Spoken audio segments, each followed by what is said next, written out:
และกับเหตุการณ์ให้ถึงเหตุการณ์เนี่ยฮอนไม่วันนี้อัตมาภาพออกมานีสักบื้อหนึ่งแล้วเขาก็จะต้องได้ไปศพส่งสการทำบุญส่งจิตวิญญาณอธิการตั้นเจ้าหลวงปู่สมบัติวัดดอยเต่าคำซึ่งในคำของคืนนี้ท่านพระอาจารย์สนีกาหลงก็ได้ไปติดเช่นเดียวกันอาตมาไปติดคืนวันก่อนละวันนี้กูปลอดภัยไปละมึงเอ้ยออกไปได้อยู่อย่างก่อนอันก็ตึงจำได้ปะจำได้ปุ๊บกันเฮียเต้ญาติโยมเม่นก็ละเพราะฉะนั้นวันนี้เขาก็มาปะมาปุ๊บมาอูจ๋ากันเฮียก่อนนะครับนะปุ๊บมาปะมาอูจ๋าไวยสาทันนะสลาหลวงคนบักเกาล้านนาเวียงหลักกรผลตักเข้ามาทางเฟซบุ๊กไล่ว่าไวยสาบอกว่าตั้งปุ่นได้ยินเสียงก็จะขับผ่านเจ้านะถ้าจะได้กระตักบอกตัวผมกำเนิดนะครับจะได้กระตักบอกข่าวกล่าวกำเสียงชัดก็ว่าบาชัดมีเสียงยังเขารบกวนก็เสียงพัดลมดังบุบบุบบับบับก็กระจายได้กระตักบอกผมยิมเนอร์เขาไวยสาครับวันนี้เขาก็ได้มาปุ๊บเขาก็ได้มาปะกัน1 ชั่วโมงต่อนี้ไปเมื่อนาอัตมาภาพดะนุพลหมุนีวังโสตูเจ้านาหมุนอย่างกุลกะละมังก็จะได้มามาจ๋าสนทนาปลาสไลกับเหนียบันไตตึงบันไก่เดี๋ยวบันไก่บันโต๊ะบันออกละขอกไตหนเหนืออันที่เสียงนี่ฟังไปถึงไหนความจุ่มใจขอมีไปถึงฮันเนอร์ญาติโยมตะกี้พ่องกระโทรมาถามพ่องกำได้ฮับขอสุมหมอกขอสุมแม้ขออภัยญาติโยมทั้งหลายกับอภัยอย่าโตดยกโตดอุตุด้วยนะตะกี้อยู่กลางเพศเพราะว่าขี่รถจากอำเภอเมืองเขาก็มาตั้งรถโดยสารมาตั้งรถส่วนตัวกระจ้างเหมือนไปส่งอีกแล้วญาติโยมทั้งหลายจ้างเหมือนไปส่งติดเลี้ยวติดทำเลี้ยวก็ออกแม้ท่านพระอาจารย์เสน่ห์กาหลวงเขาก็ฟังเป็นมาสุดตังเรียนมาถึงกลางเพศมันมามีคืนมามีสัญญาณเพราะว่าจะเป็นแม่ยายแม่ยายบันอันเนี่ยก็บันร่องวัดแดงเปิดกระทูมาหาญาติโยมทั้งหลายเขากำสมัครจะครับเปิดได้เขาสุมอกสุมาอภัยด้วยเนอะเอากำสมัครจะห้าสายไม่ย้ายพรบันหล่องวัดแดงกระโถเข้ามาตะกี้เขามาหาตู้เจ้านะครับถึง2 สายกำสมัครจะหับเปิ่นได้หับเปิ่นเปิดกระเสียงตั้งได้เพราะวันตะกี้อยู่กลางเพะกลางป่าระหว่างเดินทางมาสู่เมืองแจ่วหมออกเมืองลำปางวันนี้เจ้าภาพเจ้าเก่าเงามุลสถาที่เปิ่นได้มอบถวายตานเป็นกรณีพิเศษย่อยกหมายตานกับหมายมีมุลสถาไม่สีบูดมานี้มันนี้เนตเปิ่นได้เป็นเจ้าภาพกันเตะของตู้หรอ วันนี้นะและแฮมทันนึงนั่นเขากำได้มีจื่อใช่ครับเพราะที่เปิ่นจดจื่อมาตัวอีจดมาตัวอีก็ได้เดียวว่าเฮ็ดตัวเอียแฮมคนกับพร้อมกับโดยเจ้าบานสาธาบานเหนือบานไตบานไก่บานไก่บานตุกบานออกขอกไตนะครับแล้วก็ได้หมายมีโยมแม่รัชนกบานป่าเนี่ยตุงกุ้งเขามาหันมาก็สวัสดีเจ้าท่านพระอาจารย์เจ้าก็ร่วมทำบุญเหมือนกับร่วมทำบุญก็มาญาติโยมทั้งหลายวันนี้เขาก็ขอปัตตาอนุโมทนาสึ่งเจตานาบุญคนฟังวันนี้พ่องคนได้ฟังก็วันนี้ไผได้ฟังพ่องออกรายการวิทย์ไทยหลายอยู่บนไทยทอดสดเดชทำอัตมาภาคมีภูกที่5วันนี้สายเจียงหมเมืองปานไปถึงนั่นสายเหนือถึงนั่นรูปแรกกับพระอาจารย์นรงค์ชัยอักขวโรท่านพระอธิการเจ้าผลก็ได้ออกก่อนทัดลงมาแล้วท่านพระอาจารย์ผลเดินทางมาจากเชียงใหม่ลูกท่านพระอาจารย์กระเสียงแจ๊ดม่วนเพื่อกระเสียงแจ๊ดดีต่อจากนั้นมานี่กับไผดูเจ้าเอาเนี่ยกาอัตมา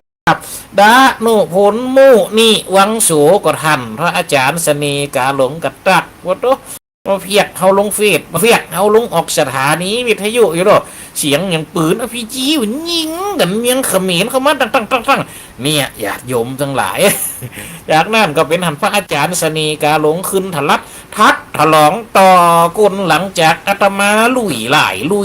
ลุงธรรมะปิ่นนำเลี้ยวท่านพระอาจารย์เสน่ห์กาหลงขาวเกี่ยวพญาก็ขึ้นต่ออาตมาเป็นฐานทวนเป็นการทวนซีเพราะวันนี้เตบจากนั่นก็มีท่านอา จารย์พิมพ์พระศิริพระอธิการเจ้าแห่งวัดดอนเกียวเมืองปานขึ้นทะลักทะลองต่อหันจากนั้นพระอาจารย์ก็เดินทางนักวิทยุของเขาในโลกจากเวียงป่าเป่าโอ้เดินทางก็มาแหมนะครับ เขามาเขามาจ๋าเขามาพันละนะเขามาปะเขามาปุ๊บนะครับวันนี้ซึ่งเขาจะได้นำมากันเพราะญาติโยมของกันกี้กันโหถามของกันได้ฮับของกำได้ฮับให้ยังได้ฮับมันอยู่กลางแพร่จินได้สุดออกจากแพร่หนึ่งจะมาหันดินเด่นแค่นบานสาแล้วเดี๋ยวลูกหนึ่งจะตอบหนึ่งจะฮับโทรศัพท์ได้นอกนั่นฮับเปเตอร์ฟังเป็นกับปดปัดวันนั้นเขาก็โทรหาเขาจะฮับเขาไปไหนไปถอนลูกเขากำลังอยู่กลางแพร่มันอยู่โทรเขามาดังสดจะต้องพี่อยู่ในเจ้าอยู่กลางแพร่อยู่เว้มอนดิ้มเขาก็ไปจับป้าต้มยังจะได้กุ้มยังได้นี่จะมาฟังเสียงจังเป็นไต่โทรศัพท์กูฟอขีดพอยังก็คืนโทรศัพท์เป็น 3G เซมี2 ขีดป้าถ้ากูฟังเปิงเป็นกรรมมาเกิดในใจตะกี้ถ้าว่าเผลอหับไปไม่ย้ายก็จะเสียงตังได้ปูนนะออกมาปุ๊บกับมีคนเฒ่าปัจจัยโทรกันมาโอ้ยังได้เป็นยังวันนัดกันกะกับอาจารย์สนีกาหลงโอ้ว่าเป็นได้เฟียกก็เด้อโอ้เฮากับสนีกาหลงนี่เกยกันหูจักกันมาตั้งแต่น้อยหูใจกันดีญาติโยมทั้งหลายเฮาก็ต้องทิ้งได้ไว้เฮาเป็นเฟียกไว้เฮาเป็นติไว้เฮาเป็นยาเห็นน้อยกาแม่นก็คนเฮาใจเดียวกันอย่าแม่ตะกี้แสดงว่าคนเฮาปัจจัยนั่นปนานเนาะเพื่อก็เป็นอาจารย์เก่าก็รู้ก็จะมีกูเตดเก่าเหมือนกันว่านะเวลาสมัยตะก่อนเพื่อก็เนี่ยจะเนี่ยไอ้เนี่ยคนหูใจกันอันนั้นจะเข้าใจใดนี่ญาติโยมทั้งหลายตะกี้เปิดกันโทรเข้ามาอาตมาก็พอมาถึงบรรษาพอดีโทรศัพท์เข้ามาทิ้งเขาเป็นไผ่โทรเข้ามาก็โกดหับหมู่เดียวกันเนี่ยกาไอ้กะเนี่ยญาติโยมวันนี้เนาะเปิ่นก็ได้โทรตักถามคนไหนเคยถามเรื่องยังก็ถามเขามาฝากมาตั้งหลังไหมก็ได้ทัดจุหรือว่าคนไหนหนึ่งหูจักกันตั้งเฟซบุ๊กก็ฝากมาตั้งเฟซบุ๊กก็ได้คนไหนจะฮือน้ำก็ได้คนไหนบ่ฮือน้ำก็ได้เป็นคำถามเข้ามาก็ได้ญาติโยมทั้งหลายที่จะฮือออกในรายการอาตมาก็พยายามจะไปศึกษาพอหามาฮือได้หูมาฮือได้หันตะกี้ก่อนหน้านี่หลังจากที่อาตมาภาพเดินทางเข้ามาถึงแดนเมืองเจียงหุ่มของเขาเนี่ยก็มีคนเฒ่าปัจจัยเบิกกระเดโทรเขามาถามเบิกกระไขหูตัวเอาเลี้ยงชาโลกของการแปลงเฮียนเดือน12ออกกันเลยว่านะเดือน12ออกละเดือนกูมาละนี่เพราะฉะนั้นก็ขอตัวเอาใจกับเนาะเรื่องการแปลงเสาเฮียนการแปลงหอแปลงเฮียนเขามาเกิดพอสมัยมันเดียวมันอาจจะเป็นตีถือไปเงี้ยมาพอนะวันก่อนก็ยังตอกเสาเข็มปังไก่วัดเนี่ยถ้าเป็นสมัยตะก่อนนี่หามือจันหาวันดีสมัยเดียวกันยังมีบางตีก็โคตรขุมเฮียก่อนมาคืนเต้าตั้งสีบอกกล่าวข่าวเตียวบุตรเตียวดาเอาวันที่ปุ๊กเสาก็ยังมีนี่ญาติโยมทั้งหลายสมัยเดียวเปิดเจเลิกยังเลิกสะดวกมีเวลาใดช่างว่างเวลาได้กำจำเป็นต้องได้เปล่งเวลานั่นว่าหน้าฟ้าบ่ว่าหน้าฝนเนาะโอ้เป็นก็ปนานนี่แหละวันนี้เปิดกับมือจื่อเนาะพวกก็ถามเขามากับไข่หู้เลี้ยงเสาเฮียนของไข่หู้เลี้ยงติถีการเปล่งหอการเปล่งเฮียนของตั้งใดที่เป็นมีอย่างกันบางทีก็ยังมาปลุกกับเสาเอกอย่างเดียวบางทีก็ยังมาปลุกเสาเอกปะตามไปด้วยเสาขวัญยังมาห้องเหมือนกันพ่องก็ห้องเสามงกุฎพ่องก็ห้องเสานางเกียวเอาไปฟังกำห้องขวัญต่ำหาของไผตีตุลุงท้องเพิ่นได้ออกเทปคาดเช็ดวิทยุสมัยก่อนเก่าดังเดิมที่เฮาได้ฟังทั่วไปเพิ่นมีห้องขวัญเสามงกุฎเขาท่านที่2ท่านลงมาก็ห้องว่าเสานางเกียวเป็นอย่างโลกสถานทั้งหลายแล้วไปตั้งบางพื้นที่ก็มีเสาแหกปุ๊กเสาแหกขึ้นมานี่มีหยังพ่องบางทีก็ปุ๊กเสาขวัญขึ้นมามีหยังพ่องเอาใส่ในหันเนี่ยญาติโยมทั้งหลายมันเหมือนกันในแต่ละตีในแต่ละตางในแต่ละบ้านในแต่ละเมืองเนี่ยญาติโยมทั้งหลายนะวันนี้อาตมาภาพก็จะได้มาถามก็จะได้มาตอบเต่าที่เพิ่นถามมาตามตำหา ของอาตมาภาพที่ได้เฮียนได้หู้ได้อูได้จ๋าได้ปะได้ปุ๊บได้สืบซ้อนเอามาอูเอามาจ๋าคือคณะสถาบรรดาอีปออีเมป่อลุงแม่ป้าศรัทธาทั้งหลายเขาห่วมฟังกันนะญาติโยมทั้งหลายการที่จะปลุกเสาเฮียนนี่เขาก็ไปฟังหมดเด้อญาติโยมมันมีเพียงเขาเป็นในนิทานกำเก่าบุญนะสิ่งโมนี่ญาติโยมทั้งหลายแม่นก็แม่นแม่นก็เลี้ยงคนแงวละหัวเนาะมันก็เนี่ยศรัทธาบรรดาพ่อแม่พี่น้องตีเปินมีตำนานเนี่ยกับติดตุลุงท้องเล่ามานะไปปะเสียคนอยู่เป็น10จะปลุกเสาเฮียนก็มีเสาเฮียนทันโตนมันวิทย์เปิ่นไปน้อยเดียวนะเนี่ยศรัทธาทั้งหลายวิทย์เปิ่นไปน้อยเดียวนะจากนั้นจะได้ไขหื้อเสาเงาเต่ากันกระบกหูเสาต้นนั้นบกถึงหัวบกถึงหางเอาเจียกเข้ามัดหัวเอาเจียกเข้ามัดหางจ้านี่คือเสาต้นนั้นยืดออกคือมันได้เต่าถึงมีเหล่ามาล้อญาติโยมทั้งหลายกำจะเต่าแต่หันโอ้การมาเป่งหอเป่งเฮียนเรื่องอย่างศรัทธาทั้งหลายเลี้ยงไอเจ็ดไหนะล้อที่ว่าลูกป่อไปตัดก็ไม่นะศรัทธาทั้งหลายก็มีไม่ที่ยังในเปิ่นห้ามเป่งหอเป่งเฮียนก็มีห้ามหมดเนาะมีไม่หนึ่งที่ชื่อว่าห้ามทุกดินเนี่ยจุลูกโลลูกมีแห้งกินเขาวันละ7ไหเอาตังไหนมาเลี้ยงมันก็โอ้จุลูกวันนี้ปล่อยจะปลาไปตัดเสาเฮียนนะลูกเนอนะว่าจะไปคือเสาเฮียนเขาในตกตอดหอดลงดินเนอถ้าว่ามันโกนลงมาเอาบาหับไว้เลยเฮีย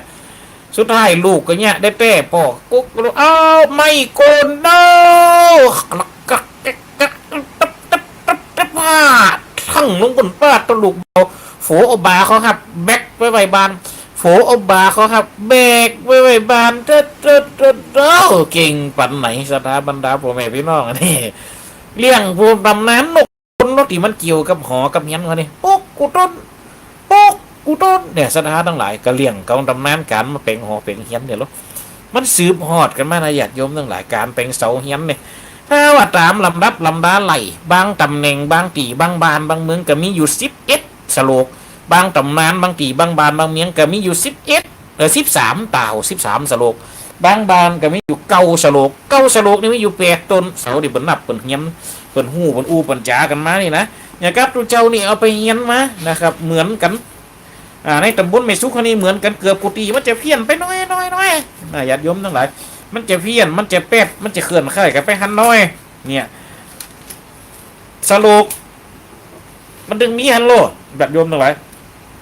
อย่างกับสโลกเสาเนี่ยมันก็มีอยู่ด้วยกันเปิดห้องว่านับเสาเฮียนน่ะหรอคนเก่าห้องเสาเก่าตนนับสโลกเก่าแต่ว่าเขาเป็นเดิมไปพอดีทีเลยคำว่าสโลกเสาเก่าตนนี่นะมันมีแต่เข็ดแปดนะแล้วเสาที่จะนับอยู่2เตือมันมีเสาอย่างเสาต้นเล็กหรอน้ำบ่อเกี่ยวกินเย็นเฮียผีเข็นหลักจ้างแม่ห้างปลาหวาย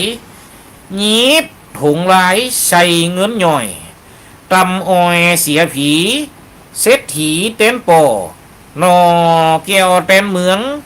บุญเหลืองกำฟ้านี่ศรัทธาทั้งหลายมันมีอยู่ด้วยกัน8ฉลกแต่นับอยู่ด้วยกันเป็นเก่าอย่างนะอันที่จะปิกมานับอันปิดท้ายตัวที่เก่าก็คืออย่างน้ำบอกเกี่ยวกินเย็นเนี่ยญาติโยมทั้งหลายบนห้องว่าเสาเก่าต้นไอ้โลนะน้ำบอกเกี่ยวกินเย็นอันนี้1 2ผีเข็นหลักจ้าง3แม่ห้างปลาหวาย4ยิบถุงลายใส่เงินหน่อย5ตำอ้อยเสียผี6เศรษฐีแตนปอ7ดอกแก้วแตนเมือง8บุญเหลืองกำผ้านี่และพิษท้ายแต่ละอย่างเนี่ยเขาไปฟังบางตีก็ว่าไปเห็นอย่างหนึ่งบางตีก็ว่าไปเห็นอย่างหนึ่งน้ำบอกแก้วกินเย็นตุกฉลกอันนี้ดีเห็นหรอน้ำบอกแก้วกินเย็นเขามาพอเฮียนสมัยเก่ากับเฮียนสมัยเดียวยุคเก่าแปลงบานขวบหนองขวบซะขวบต่อไม่ขวบอันใดปกถือว่ามันดีหมดแล้วเขามาพอเตอะบานในหัวในเวียงสมัยเก่าเขาไปพอบานหนึ่งที่อาตมาภาพได้ไปทำนาทีถอนอาตมาภาพก็ได้ไปปะเพราะว่าเจ้าของเก่าผลตายเจ้าของใหม่สืบต่อเปิดกันไปซื้อมาก็เป็นบ้านเก่าที่เปิดมีฐานะอยู่ในหัวอยู่ในเมืองรุ่งเรืองเกิดความเจริญอย่างว่านะเปิ่นมีลูกเปิ่นมีเต่าถึงเวลาเปิ่นตายเปิดกระมอบเพื่อให้คนที่มาอยู่แทนเปิ่นนะ คนที่อยู่เต้นปืนกันจะง่ายจังหวัดพอไปสอบใดต้องไปอยู่ที่ไกลต้องไปอยู่ที่อื่นก็เลยตัดสินใจขายบ้านหลังนั้นอัตมาภาพก็ได้ห่วงไปถอนก็ไปปรากฏว่าเสาเฮียนมันมีด้วยกัน20ปลายกว่าตนและหนึ่งในนั้นศรัทธาญาติโยมทั้งหลายเฮาแม่นที่สังเกตเพราะเสาเฮียนถึงหมดทั้งมวลเพิกตั้งทิศตะวันออกคือเพิกตั้งบนหัวมันซ้ำนะญาติโยมทั้งหลายเพิกตั้งทิศตะวันออกเจงไตขวบน้ำบอไว้นี่เพื่ออยู่เงินโซพอดจินลูกจินหลานเพิ่นมาจนลูกหลานเพิ่นมาขายมันลุ้นเป้งขวบน้ำบอไว้ถ้าเป็นคนเมืองลงเฮาบางทีบางแห่งจะถือนะ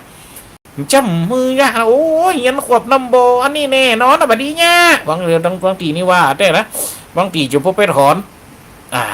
สเปดก็มีอันนั้นเปิดกับไปถอนเปิดกระยูปัจจุบันนี่กับหันเป็นอย่างนี่ญาติโยมทั้งหลายน้ำบ่อแก้วกินเย็นนี่คืออย่างบานตีมันจุ่มตีมันเย็นญาติโยมบรรดาพ่อแม่พี่น้องลูกหลานหอมตอมไตน้ำบ่อสมัยมันเก่านี่เป็นตีรวมน้ำนี่ต้องเป็นตีรวมชีวิตอยู่แล้วหรอญาติโยมพ่อแม่พี่น้องคณะศรัทธาเอาทั้งหลายเฮามาคืดพอเตอะเนี่ยมันเป็นเรียงแห่งชีวิตอยู่แล้วกำว่าน้ำนี่นะเพราะฉะนั้นวันนี้ทะโลกแรกเพิ่นถึงถือว่าเป็นชะโลกดีนี่ญาติโยมทั้งหลายบางตีบางแห่งนี่ว่าเพี้ยนไปนะจังตีบางแห่งก็เราถึงว่าเพี้ยนเป็นเพี้ยนเพราะอย่างบางตีบางเตี่ยนี่จดคือการเป็นตัวเมืองพ่องก็อ่านตัวเมืองจ่างนี่บางพ่องก็ฟังนะนี่พ่องก็พญาปึกน้อยใครจำอยากฟังมั้ยไปบางตีเฮาไปฟังนี่ก็คนหนุ่มเหมือนกันเอามาเฮาฟังนี่ผีเขียนหลักจ้างนี่ไปว่าสเปดบางคนนี่จำเหมือนมาสุดท้ายกำนั่นเพี้ยนนี่รถเข็นตางจ้างเดินไปว่าไปเลยรถเข็นยังจะมาตางจ้างได้รถเข็นพ่วงไงว่ามันดึงเอาสเปดมันลังได้จะหลอดเมื่อไขหลอดมันลังได้จะแก้ตัวมันดึงแก้ตัวมันดังได้จะหลุยมันกันหลุยไปหยาดยมทั้งหลายนี่นะครับการนั่นนี่นะ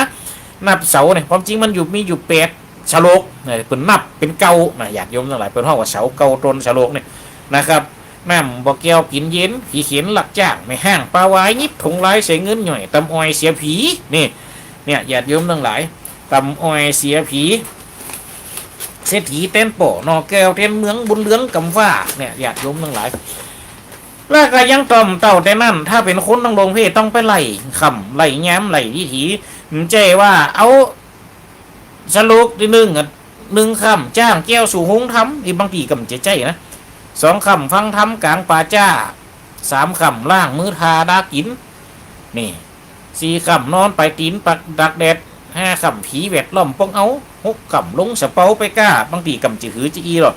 บางทีปึกกระนาบที่ถีนะ1คำนี่ต้นกล้วยเกิดเป็นคำ2นี่เป็นที่ถีหรอ2เฮียนหมุนหลวง3นอนกินน้ำเข้า4นี่คันไดเกี่ยว5หอค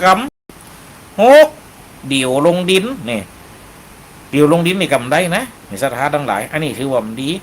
7เหียนห่าง8การหามผีอันนี้ไม่การหามผีนี่มีกรณีหนึ่งอันนี้เป็นเหียนของตัวเจ้าดำซ้ำนะตมาภาพก็ได้ไปห่วมเปิ่นกะยังว่านะแต่ละตีมันไหลเหมือนกันพอดีตั้งบานเปิ่นปูนเปิ่นไหลได้แต่ตั้งมันเฮาเพลไหลมาจากตัวเนี้ยศรัทธาทั้งหลายตกไม่การหามผีเนี่ยเอาลองคืดพอแต่ยังว่าน่ะเปิ้นเจือเปิ้นก็ต้องเพ่ของปุ้นของยังว่าจะเลื่อนก็เลื่อนได้ละเปิ้นก็เลยตัดสินใจเอาฉลกเนี่ยฉลกที่8เนี่ยตกไม่การหามผีถ้าเป็นโลงตั้งบานตู้ให้เปิ้นนับว่าเป็นย้ำดีเปิ้นก็เลิกเอาวันเนี่ยเฮายังว่าน่ะเฮาต้องปุ้นบันไดล้อหีดห้อยวันเปิ้นน่ะเปิ้นได้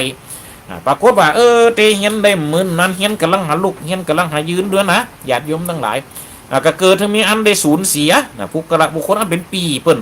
มรณะกรรมเจียนจากปัดผาดไปมันจะเป็นแต่มันคงจะเป็นเหตุบังเอิญเนาะไม่โกนท่วมล้มเราบ่ดึงว่าเราเห็นก็ไม่โกนท่วมล้มมันถึงเป็นเหตุให้ได้เกิดบางเถียบางครั้งกำใจเพราะเป็นเหตุนี่ก็แต่อันนี้เฮาก็ขล่อยขัดร้อยใจมาจนถึงปัจจุบันนี่นะญาติโยมทั้งหลายเนี่ยเพราะว่ามันถึงนี้ของเหตุน้อยทางเปิ้นโลกญาติโยมทั้งหลายนี่อันที่เก้าต้นกล้วยเกิดเป็นคำอันที่10เฮียนหมุนหลวงอันที่11นอนกินน้ำเข้าเนี่ยมันไหลอีเวนต์ที่ญาติโยมทั้งหลายมันมียุ่มกี่ฉลกมันมียุ่มกี่ตาวโลกญาติโยมทั้งหลายเนี่ยมันมีอยู่ด้วยกันแค่8ตาวเหมือนกันเหมือนกับอันนั้นอ่ะเหมือนกับที่เฮาเนี่ยน่ะแต่นับเป็นต่อไรนับเป็นที่ถีคดลงไปเถียยัง ที่ถีที่30ปุ่นนี่ถ้านับที่ถีนี่นะญาติโยมทั้งหลายมันเจมาตึกแค่25อันนี้กำใจโลปุ่นไปถึงอันที่ถีที่30ปุ่นมันมีด้วยกัน10ก็คือนับเป็นคำนะครับนับเป็นคำนะ1คำนี่แต่เนี่ยสถานทั้งหลายโกนกุยเกิดเป็นคำแต่เฮาก็มาพอ5คำในตกหอคำแต่บางทีบางแห่งกระถือเหมาะมึงไปเนี่ยตั้งหอตั้งยันเหมาะออกคำหรือว่า3คำนี่มวยบานบางทีกระถือนะ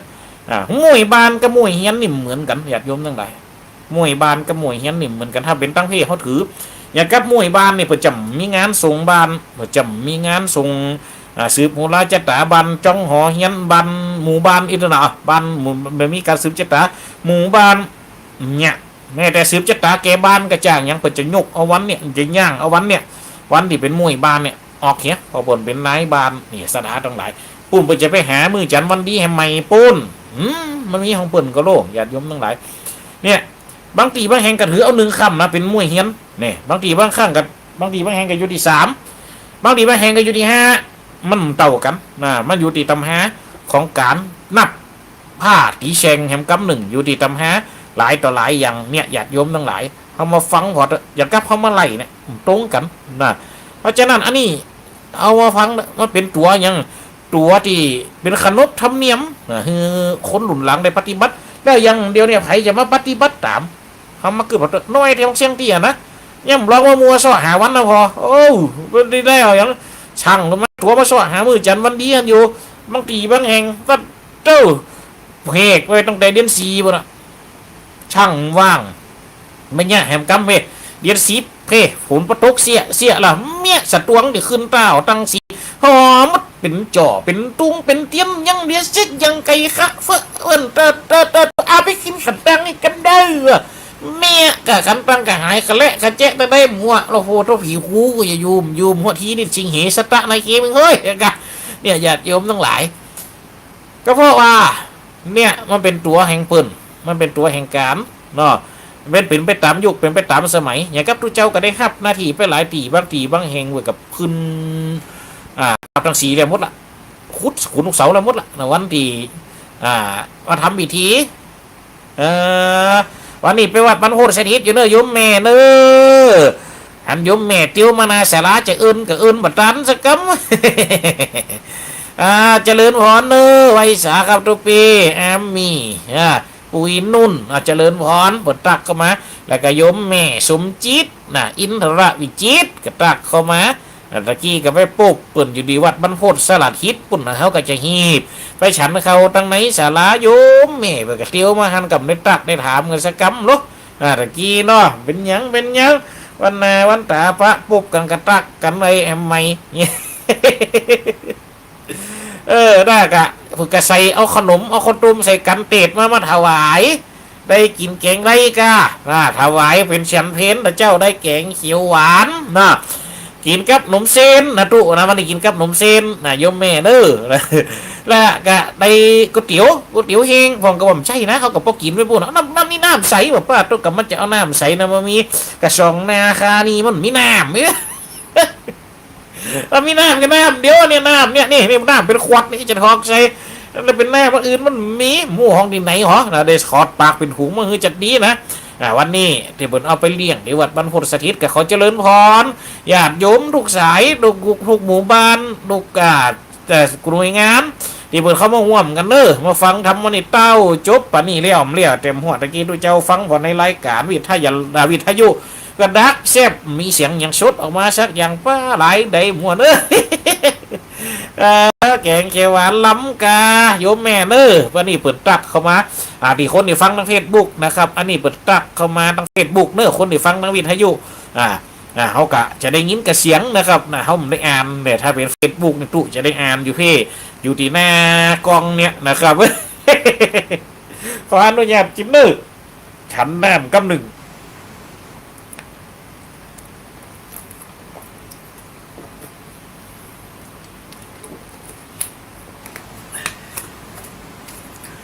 เจริญพรนะครับเอากะอัตมาภาพกะได้ไปฮันนี่ฮะกับพี่ขนมจีบนะครับที่ได้2 หน้า 2 ตาหันขนมจีบ แล้วก็ตำส้มนะครับมีถึงตำส้มเจหรอมีถึงตำส้มโอ้อย่างเฮานี่บะเจมเจอใส่ห้าวะ เอามาจะนั่นเนาะหน่อไม้อะไรหน่อไม้หน่อไม้ก็กินเต้บ่เคยได้แข่งกับควนจะบวมในวันนี้ก็ไปกับแข่งฮานของกันตาโอ้ยังมาแข่งฮานทุกพี่ยังมาย่างสีดอแดะดอแดะดอแดะจะรอพอนี่ปวงอย่างหลังเนี่ยเจริญพรนะโยมแม่เนอเอามา3 มอนี่หมดเกียงเหลียแต่มอนาบุญก็เอามอหนีมกำเนี่ยนะครับญาติโยมเนาะวันนี้ก็ไปห่วมตั้งว่าพลสถิตก็ไปเตะทำห่วมกันมะเปิ่นก็เข้ามาถามพ่องกระโทรถามพ่องกระโทรหาอู้จ่ากันเนี่ยญาติโยมทั้งหลายนี่การปลุกเสาหอเสาเฮียนเนี่ยมันมีมาตั้งแต่สมัยตะก่อนมาละสมัยตะก่อนแต่ตุเป็นละอ่อนนี่หันเปิ่นจังเอาไม้เขามากล่องเขามาตายกันไว้ตัดนี่จะเป็นหอเป็นเฮียนเนอร์ซ้ายกับจะได้ใจหนักหินกับป้ากับไปเห่าเอาตาพุ่นเอาล่อควายล่องัวต่างไม่เหมือนกันนะตั้งเจ้าโฮมเนี่ยจะใจล่อควายส่วนมากตั้งบานตุนี่หันใจล่อควายล่องัวนี่มันเหมือนจะหันเตือหนึ่งเขากับไปฟอเปิดจะไปเห่าหินกันดินน้ำตาแม่สลอยพุ่นแม่สวยนะโอ้ปุ่นเห่าหินกันโลสว่าสัวเจริญพรธีรวัตรไผ่แก้วอันนี้ลูกศิษย์ลูกหาเดินทางไปอยู่ประจวบคีรีขันธ์กับตากเข้ามาดังในเฟซบุ๊กไล่เขาเจริญพรนะครับนะพ่อกับป้าฟอปุ่นเห่าหินกันไม่นี่ปุ่นตุ๊บยุคเก่านี่เฮียนเสาเฮียนนี่บ่ได้ซื้อนะปุ่นไปลากกันมาโอ้เฮามันยังไปตันหันมันอยู่โลเอาเสาเฮียนมาสันเตียบปะเด้อกันนะมีหันปีหนึ่งเป็นฟ้าเป็นฝนมันยุคนี้นี่ปุ่นจะเตรียมมาไว้พวกเสาหอเสาเฮียนนี่ล่อปุ่นเกณฑ์กันไปเป็นหมู่บ้านนี่เป็นสาวกันหมดอ่ะญาติโยมทั้งหลายโอ้ไปลากเสาเฮียนโลดึกปุ่นน่ะปุ่นเข้าบ้านมาฝนตกมีหันเตี่ยหันหลังหนึ่งเขาหันฝนตกก็10 โมงปลายเมื่อคืนเป็นฝนเป็นฟ้าเพี้ยตั้งฟ้าย่างได้สักบึดฝนจะย่างได้สักบึดเสียงเปิดขึ้นกองกันมาล่ะตั้งโอ้เป็นว่าเปิดไปเอาย่างเอาเสาเฮียนมาโลญาติโยมทั้งหลายมาถึงปุ๊บก็เอามานอนตอดไว้ที่กลางควงบ้านนะเลาะเปียกเลาะยังเป็นน้ำเลี้ยวปุ่นใดมือจันวันดีปุ่นสลาพอจะมาพอจะมีฉลูกเฮลโลแม่ก้าจะเป็นลมเจ้าตัวพี่เอาเดี๋ยวไปคุ้มวงตานแหละอย่าเปลี่ยนนะกันเนาะคนกันนักอะละนะวันนี้นะคนนักผสมคนนะครับมาเต็มสาราแพทย์นะเนี่ยว่าจะเป็นล้มแหละอย่าเปลี่ยนนะกับของล้ำเนาะโอ้เอาเป็นอันบุญนะครับเอาล่อไปยุกนะโอ้เอามากล่องกัน